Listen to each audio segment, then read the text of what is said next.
आपके साथ मैं हूं शिवानी मिश्रा। बहुत स्वागत है आप सभी का पश्चिमांचल लाइव के इस खास बुलेटिन में। नोएडा यातायात पुलिस, परिवहन विभाग और स्वास्थ्य विभाग ने सड़क हादसों में होने वाले घायलों को मौत से बचाने के लिए एक बेहतर कोशिश की है, जहां तीनों विभाग ने मिलकर ऐसे 14 ब्लैक स्पॉट को चिन्हित किया है जहां एम्बुलेंस की तैनाती की गई है। पेश एक रिपोर्ट।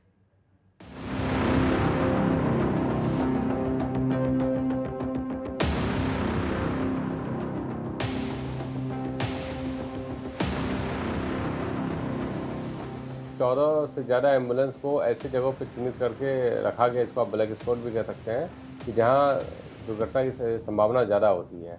आम व्यक्ति भी घायलों की मदद करे, बढ़ चढ़ के इसमें आगे आए। नोएडा में सड़क हादसों में होने वाली मौतों को रोकने के लिए यातायात पुलिस, परिवहन विभाग और स्वास्थ्य विभाग ने एक संयुक्त पहल की है। दरअसल अब सड़क हादसों में घायलों को गोल्डन आवर में सही इलाज देने के लिए एक्सीडेंट के 14 ब्लैक स्पॉट्स को चिन्हित किया गया है और एम्बुलेंस तैनात करने का निर्णय लिया गया है। अधिकारियों का मानना है कि घायलों को गोल्डन आवर में सही इलाज मिलने से मृत्यु दर को काफी हद तक कम किया जा सकता है। आपको बता दें कि नोएडा में सड़क हादसे लगातार बढ़ रहे हैं और उचित उपचार न मिलने से हादसों के शिकार लोग दम तोड़ रहे हैं। इस साल अप्रैल तक हुए 251 सड़क हादसों में 156 लोग अपनी जान गंवा चुके हैं, जबकि 255 लोग घायल हुए हैं। वहीं डीसीपी ट्रैफिक गणेश प्रसाद शाह ने बताया कि जिले में वर्ष 2030 तक सड़क हादसों में मरने वालों की संख्या को आधा करने का लक्ष्य प्रशासन की ओर से लिया गया है। इस लक्ष्य को हासिल करने के लिए गोल्डन आवर में सही इलाज देने के लिए ब्लैक स्पॉट्स पर 14 एम्बुलेंस तैनात की गई हैं। इससे हादसे में घायलों की जान बचाना आसान होगा। 14 से ज़्यादा एम्बुलेंस को ऐसी जगहों पर चिन्हित करके रखा गया, इसको आप ब्लैक स्पॉट भी कह सकते हैं, कि जहां ये माना जाता है कि दुर्घटना की संभावना ज़्यादा होती है। और पास के हॉस्पिटल को भी चिन्हित किया गया है, ताकि अगर कोई वहां दुर्घटना होती है तो घायलों को तुरंत ही उस हॉस्पिटल में पहुँचाया जाए। डीसीपी ट्रैफिक गणेश प्रसाद शाह ने बताया कि यदि इन ब्लैक स्पॉट के स्थानों या फिर इनके आसपास के इलाकों में कोई दुर्घटना होती है तो निर्धारित स्थानों पर खड़ी एम्बुलेंस तुरंत घायलों तक पहुंचेगी और उन्हें प्राथमिक उपचार देकर नजदीकी स्वास्थ्य केंद्र में पहुंचाने का काम करेगी।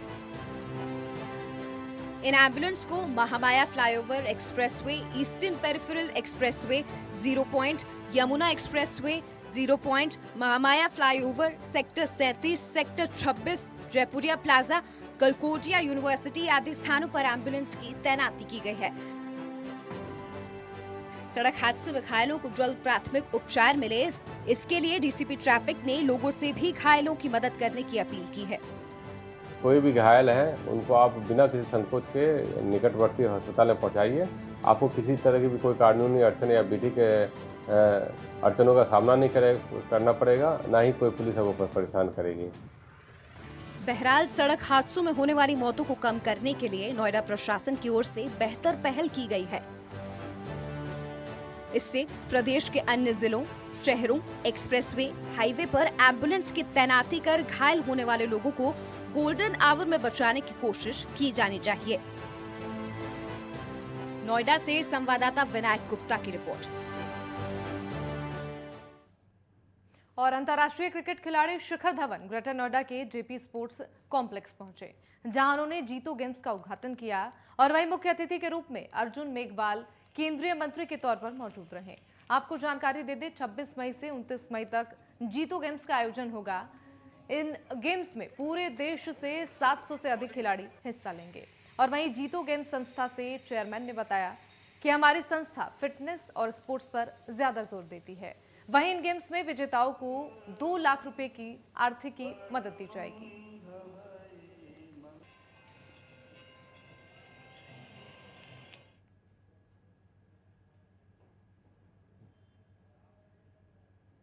और बीजेपी नेता अपर्णा यादव नोएडा के सेक्टर 70 पहुंची, जहां बीजेपी कार्यकर्ताओं ने उनका भव्य स्वागत किया। वहीं अपर्णा यादव बजट पर बोलने से बचते नजर आई। वहीं शिवपाल को लेकर उन्होंने कहा कि अगर बीजेपी में आना चाहते हैं तो शीर्ष नेतृत्व से बात करें।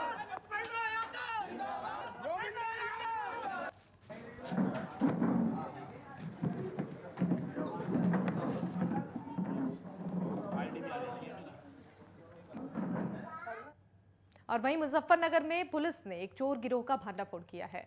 पुलिस ने 3 आरोपियों को गिरफ्तार करने में सफलता भी हासिल की है। आपको ये भी जानकारी दे दें कि पीड़ित की तहरीर पर पुलिस ने आरोपी के खिलाफ मुकदमा दर्ज किया था, जिसमें पीड़ित ने पुलिस को सूचना दी थी कि रात के समय चोरों ने उनके प्रोविजन स्टोर को निशाना बनाते हुए दुकान में रखा सामान और साथ ही नकदी पर हाथ साफ कर लिया था, और जिसके बाद पुलिस आरोपियों की तलाश में जुटी हुई थी।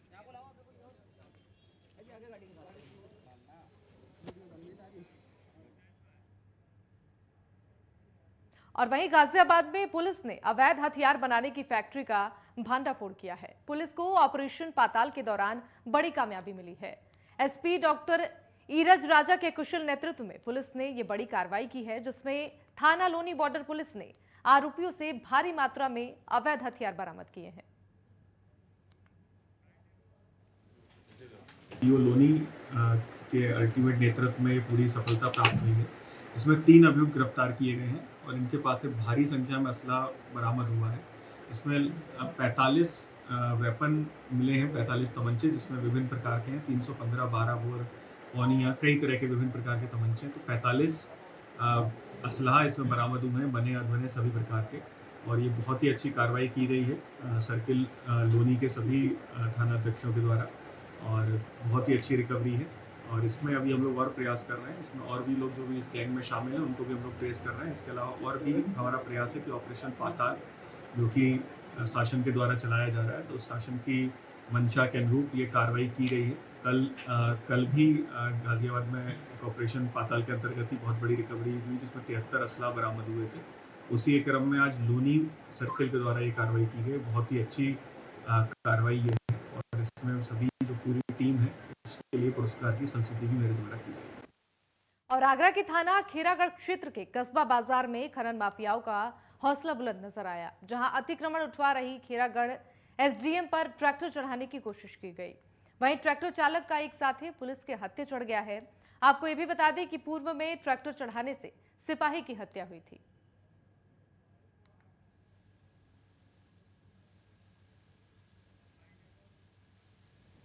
ये खेरागढ़ में एसडीएम साहब द्वारा चेकिंग की जा रही थी, क्योंकि आजकल ओवरलोडिंग और अवैध खनन वालों के खिलाफ अभियान चल रहा है। पुलिस भी साथ थी। एक ट्रैक्टर ट्रॉली को जब रोकने का प्रयास किया गया तो उसके द्वारा ट्रैक्टर ट्रॉली आगे भगाई गई। उनके साथ के हमराई और दूसरा पुलिस वाला ट्रैक्टर को पकड़े तो ट्रैक्टर का जो चालक था उसके द्वारा होमगार्ड से मुजाहमत की गई और उसे पकड़कर लाया गया और उसके खिलाफ कार्रवाई की गई। इस संबंध में मुकदमा पंजीकृत है और कार्रवाई। और खतौली क्षेत्र में एक गांव में 2 पक्षों में खूनी संघर्ष का मामला सामने आया है। सूचना के बाद मौके पर पहुंची पुलिस ने दोनों पक्षों को शांत कराया और कई लोगों को हिरासत में लेकर आगे की जांच शुरू कर दी है। और वहीं इस दौरान दोनों पक्षों के कई लोग घायल हो गए हैं। वहीं एक व्यक्ति को गोली लगने के बाद गंभीर हालत के चलते अस्पताल में भर्ती कराया गया। दरअसल पूरा मामला खतौली थाना क्षेत्र के रसूलपुर का है। यहाँ 2 पक्षों में जमीन के विवाद को लेकर जमकर गोलियां चली। और वहीं मामले की जानकारी देते हुए एसपी सिटी अर्पित विजय वर्गी ने बताया कि खतौली थाना पुलिस को ये सूचना मिली थी कि आज सुबह 2 पक्षों में जमीन के विवाद को लेकर संघर्ष हो गया और मामला इतना बढ़ गया कि दोनों तरफ से धारदार हथियार और जमकर गोली चलाई गई। वहीं इस दौरान दोनों पक्षों के करीब 5 लोग घायल हो गए हैं। अभी मामले में जांच पड़ताल की जा रही है। उसमें जो भी दोषी पाया जाएगा उसके खिलाफ कठोर कार्रवाई की जाएगी। थाना खतौली क्षेत्र में रसूलपुर गांव में सूचना आई थी कि 2 पक्षों में कुछ विवाद हुआ है, जिसमें गोली चलने की भी सूचना थी। सूचना मिलते ही तत्काल थाना पुलिस मौके पे पहुंची थी और जो भी झगड़े में जो भी संलिप्त लोग थे उनको कुछ लोगों को गिरफ्तार किया था, कुछ लोग वहां से भाग गए थे। इसमें जानकारी करने पर पता चला एक आदमी के गोली भी लगी है। उसका प्राथमिक उपचार के लिए उसको भी अस्पताल भेजा गया है। उसकी हालत अभी स्थिर है और वो कोई ऐसी खतरे वाली स्थिति नहीं है। और जिसकी गोली लगी है उसने एक तहरीर दी थी, उसके आधार पर मुकदमा पंजीकृत किया गया है, जिसमें 3 लोगों को अभी गिरफ्तार कर लिया गया है और अभी 2 लोग और बाकी, उनको भी गिरफ्तार करके आगे की विधिक कार्रवाई की जाएगी। और गाजियाबाद में दिल्ली बॉर्डर के पास अवैध असलहों की मैन्युफैक्चरिंग और सर्विसिंग की फैक्ट्री में पुलिस ने बड़ी कार्रवाई की है, जहां गाजियाबाद पुलिस के 3 थाना प्रभारियों की टीम ने यहां पर छापा मारकर 45 बने और अधबने हथियार बरामद किए हैं। साथ ही 3 लोग नीरज मोमीन और विष्णु को गिरफ्तार किया गया है। यहाँ तीनों लोग फैक्ट्री में असलहे बनाकर बेचा करते थे। पुलिस के मुताबिक हार्डवेयर की दुकानों से सामान लाकर यहाँ पर हथियार बनाया जाता था और इतना ही नहीं, बचने के बाद कॉर्पोरेट स्टाइल में इन्होंने आफ्टर सर्विस की सुविधा दी हुई थी। पुलिस के निशाने पर अब वो लोग हैं जिन्होंने इन हथियारों को खरीदा है या जिनके सामान से इनके हथियार बनाए जाते हैं।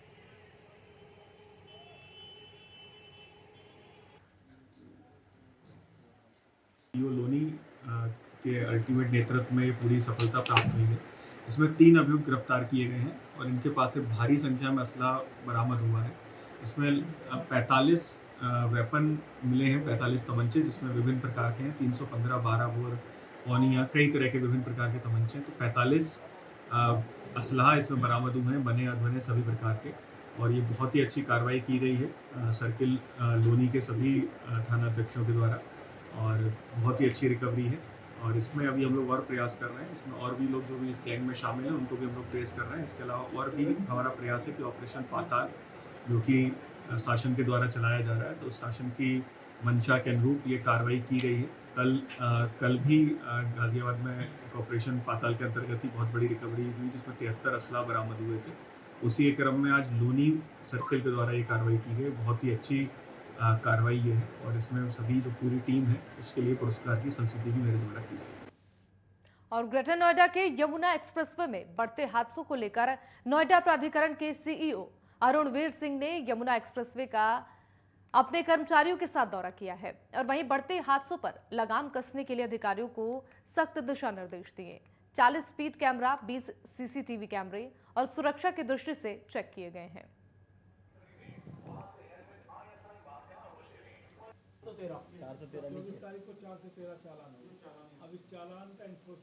दो टोल प्लाजा के बीच में उसमें हमको ये पता चल गया कि ओवर स्पीडिंग हुई है, लेकिन वो चालान की गाड़ियों का अभी हमने डिटेलिंग नहीं देख पाए कि कैसे वो गाड़ियों के डिटेल क्या है, उनके फोटोग्राफ नहीं मिल पाए, तो एक वो कमी दिख रही है। दूसरा नंबर ऑफ कैमराज बढ़ाने की ज़रूरत है, क्योंकि कैमरे की संख्या अभी 40 है, तो लोगों को मालूम है, जो लोग तेज़ चलाने वाले लोग हैं, कि कहाँ कहाँ पर कैमरे हैं और उसको उन जगहों पे वो स्लो हो जाते हैं, फिर जैसे कैमरे की जद से बाहर होते हैं उससे तेज़ हो जाते हैं। तो कैमरों की संख्या दूनी करने के लिए, बढ़ाने के लिए कहा गया है। तीसरा, स्पीड गन्स कम है, अभी केवल 3 ही हैं, क्योंकि जो बीच में स्ट्रेच है जहाँ कैमरे नहीं हैं वहाँ स्पीड गन से ही इनको मालूम हो सकता है, नियंत्रित किया सकता है। लोगों को डर बना रहे कि किसी जगह स्पीड गन आ जाएगा और हमारी स्पीड कैद हो जाएगी। तो संख्या 3 बहुत है टोल प्लाजा पर, इसको कम से कम 6 चाहिए, जिससे कि वो लगातार मूव करते रहें और जो मूविंग व्हीकल्स हैं उनकी स्पीड चेक करती रहें। तो कम से कम 3 मेजर चीज़ें अभी हमने देखी हैं, इनके लिए हमने कहा है कि इनकी संख्या बढ़ाई जाए और इनके लिए काम किया जाए। वक्त यहाँ पर एक छोटे से ब्रेक का है, फौरन लौटेंगे।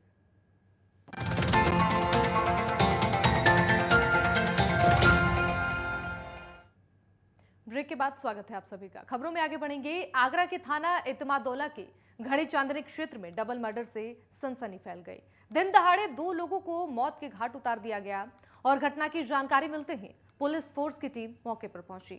जानकारी दे दी कि पुलिस के साथ डॉग स्क्वाड की टीम भी मौके पर पहुंची, जिसके बाद पुलिस मामले की जांच पड़ताल में जुटी हुई है।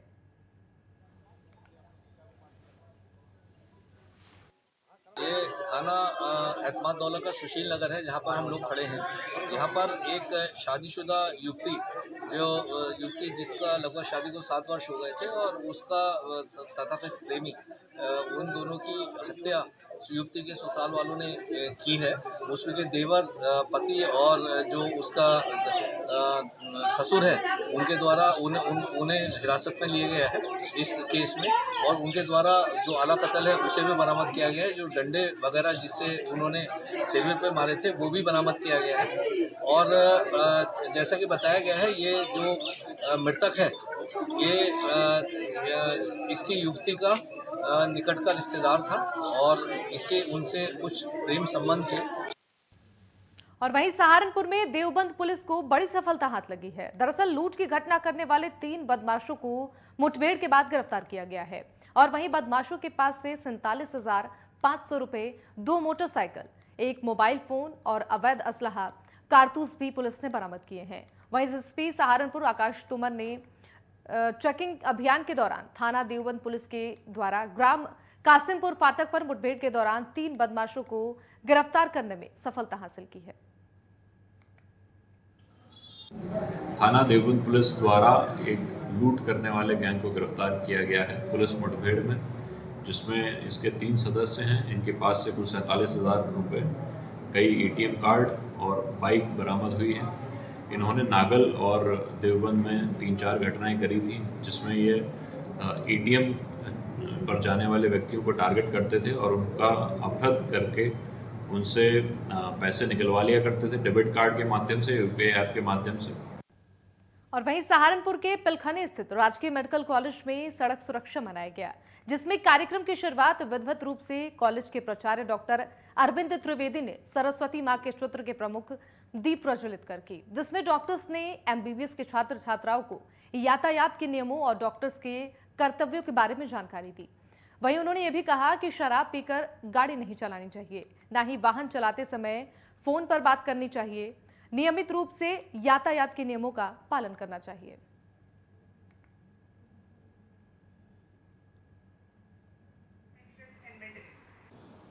देखिए, रोड सेफ्टी वीक, सड़क सुरक्षा सप्ताह और उससे संबंधित जो चिकित्सालय में कर्मी हैं, हमारे वार्ड बॉय, हमारे स्वीपर, हमारी नर्सें, हमारे चिकित्सक, ये उनका ट्रेनिंग सेशन था कि जो ट्रॉमा के मरीज़, चोट लगे हुए मरीज़, दुर्घटना से ग्रस्त मरीज़ आते हैं तो उनके लिए हमें क्या करना चाहिए, क्या व्यवस्था होनी चाहिए, उससे संबंधित ये एक 2 दिवसीय ट्रेनिंग, 2 दिवसीय कार्यशाला कह सकते हैं आप, इसका ये प्रथम सत्र था।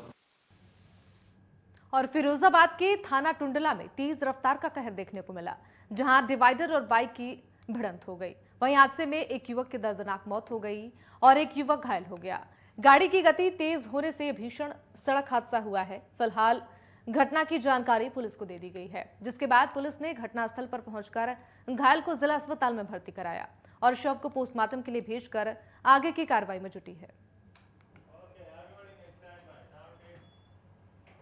और हापुड़ के गढ़मुक्तेश्वर थाना क्षेत्र में पुलिस को बड़ी सफलता हाथ लगी है, जहां पुलिस ने मुखबिर की सूचना पर गढ़मुक्तेश्वर गंगा खादर क्षेत्र में चल रही अवैध तमंचा फैक्ट्री का पर्दाफाश करते हुए एक अभियुक्त को गिरफ्तार किया है। और वहीं जिसके पास से पुलिस ने 15 अवैध तमंचे, 21 अधबने तमंचे समेत भारी मात्रा में अवैध शस्त्र बनाने के उपकरण और एक बाइक बरामद की है। साथ ही आपको ये भी जानकारी दे दें कि गिरफ्तार किए गए अभियुक्त पर कई जिलों में करीब 1 दर्जन मुकदमे दर्ज हैं। फिलहाल पुलिस मामले की जांच में जुटी है। ये थाना गढ़ पुलिस टीम के द्वारा एक अवैध शस्त्र फैक्ट्री जो है उसका पर्दाफाश किया है, जिसमें एक अभियुक्त है जिसका नाम इंसाफ अली पुत्र मुंसफ, जो ग्राम राधना, थाना किठौर, जनपद मेरठ का रहने वाला है। और इसके कब्जे से जो अवैध असले हैं वो बरामद हुए हैं, जिसमें 15 जो अवैध तमंचे हैं जो पूरे बने हुए थे वो बरामद हुए हैं, 21 अधबने तमंचे बरामद हुए हैं। और अमरोहा में फायर ब्रिगेड की टीम भी पुलिस की तर्ज पर अग्निमित्र तैयार कर रही है। प्रदेश के मुख्यमंत्री के निर्देश के बाद से जिस तरह से पुलिस ने अपने पुलिस मित्र गांव-गांव में बनाए हैं, ठीक उसी तरह अग्नि विभाग की टीम भी अग्निमित्र बना रही है, ताकि भयंकर गर्मी की वजह से अक्सर आग लगने की सूचना प्राप्त होती है, लेकिन तब तक फायर ब्रिगेड की टीम को सूचना मिलती है, काफी देर हो चुकी होती है। लेकिन पहली बार ऐसा हो रहा है कि अग्नि विभाग की टीम अब अग्निमित्र तैयार कर रही है, जो आग की सूचना फायर ब्रिगेड को दे सके और समय पर अग्निमित्र अग्नि विभाग से पहले पहुंचकर आग पर काबू पा सके। और वहीं जिसको लेकर 4 दिन का कैंप फायर विभाग की ओर से लगाया जा रहा है, जिसमें कि युवाओं को आग से कैसे बचना है, उसे किस तरह से बुझाना है, सभी तौर तरीके अग्निमित्रों द्वारा बताए जा रहे हैं, ताकि आने वाले समय में अपने क्षेत्रवासियों की मदद की जा सके। ये मुख्यमंत्री की योजना है, सरकार की योजना है हमारे, कि गांव-गांव जाकर अग्नि सचेतक योजना के अंतर्गत सभी गांव के युवाओं को प्रशिक्षण दिया जाए और उनको अग्नि से सचेत किया जाए। किन किन कारणों से ग्रामीण क्षेत्रों में आग लगती है उनको बताया जाए। और वहीं बागपत के एक निजी स्कूल के बाहर 4 बदमाशों ने कई राउंड फायरिंग की, जिसमें फायरिंग के दौरान स्कूल संचालक, 2 छात्राएं और एक अभिभावक गंभीर रूप से घायल हो गए। और वहीं सूचना पर पहुंची पुलिस ने चारों बदमाशों को मुठभेड़ के दौरान गिरफ्तार कर लिया। गोली लगने से 2 बदमाश घायल हो गए। पुलिस ने बदमाशों के कब्जे से 2 तमंचे भी बरामद किए गए हैं और जिसके बाद पुलिस ने घायलों को इलाज के लिए जिला अस्पताल में भर्ती कराया। फिलहाल पुलिस मामले की जांच में जुटी है। ये आज करीब 1 बजे की घटना है थाना क्षेत्र बागपत में, जहाँ सिसाना क्षेत्र में कुछ बदमाशों के द्वारा फायरिंग करने की सूचना प्राप्त हुई थी। इसमें 2 लोगों को छर्रे लगे थे, घायल हुए थे। इस सूचना पर तत्काल पुलिस मौके पर पहुंची। पुलिस के द्वारा बदमाशों का पीछा किया गया। बदमाश सामने निरोजपुर रोड पर भागे, जहां पर एक भट्ठा था उसमें छुप गए। बदमाशों के द्वारा पुलिस टीम पर फायरिंग की गई। पुलिस के द्वारा आत्मरक्षा फायरिंग की गई, जिसमें कि 2 बदमाश घायल हुए हैं। 2 बदमाश और थे, जिनको 4 बदमाशों को मौके से पकड़ा गया है। और वहीं संभल में ओवरलोडिंग पर प्रशासन ने शिकंजा कसते हुए उत्तराखंड से ओवरलोड रोड़ी बदरपुर लेकर आए 40 ट्रकों को एसडीएम ने सीज किया है। आपको यह भी बता दें कि सदर कोतवाली इलाके में उत्तराखंड से रोड़ी बदरपुर लेकर आए 40 ट्रकों को एसडीएम ने पुलिस के सहयोग से पकड़ा है। इन ट्रकों पर ओवरलोडिंग के साथ अतिरिक्त लोड की टैक्स चोरी का भी शक है। एसडीएम की सूचना पर परिवहन और जीएसटी महकमा जांच में जुटा हुआ है।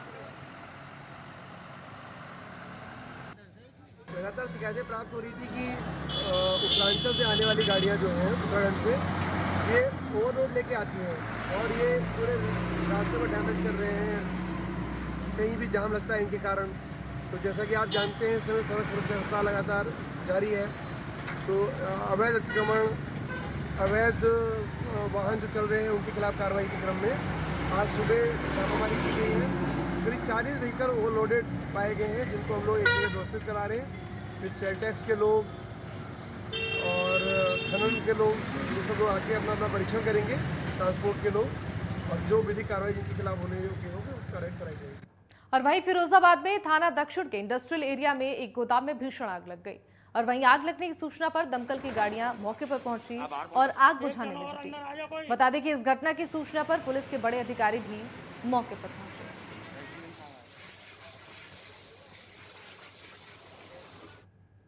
इसी बीच बड़ी जानकारी नोएडा से, जहां चलती कार में भीषण आग लग गई। कार चालक ने कूदकर अपनी जान बचाई है। हालांकि आग लगने की वजह स्पष्ट नहीं हो पाई है। फायर ब्रिगेड और पुलिस को इसकी सूचना दी गई है और दमकल की गाड़ियों ने आग पर काबू पाया। थाना 39 क्षेत्र बोटानिकल गार्डन बस स्टेशन की ये पूरी घटना है। तो बड़ी जानकारी आपको दे रहे हैं नोएडा से, जहां चलती कार में भीषण आग लग गई। तस्वीरें भी आपको दिखा रहे हैं। तस्वीरें उस वक्त की हैं जब चलती कार में अचानक से भीषण आग लग गई। हालांकि कार चालक ने कूदकर अपनी जान बचा ली और आग लगने की वजह स्पष्ट नहीं हो पाई है। फायर और पुलिस को इसकी सूचना दी गई और दमकल की गाड़ियों ने आग पर काबू पाया। आपको ये भी जानकारी दे दें, थाना 39 क्षेत्र के बोटानिकल गार्डन बस स्टेशन की ये पूरी घटना है।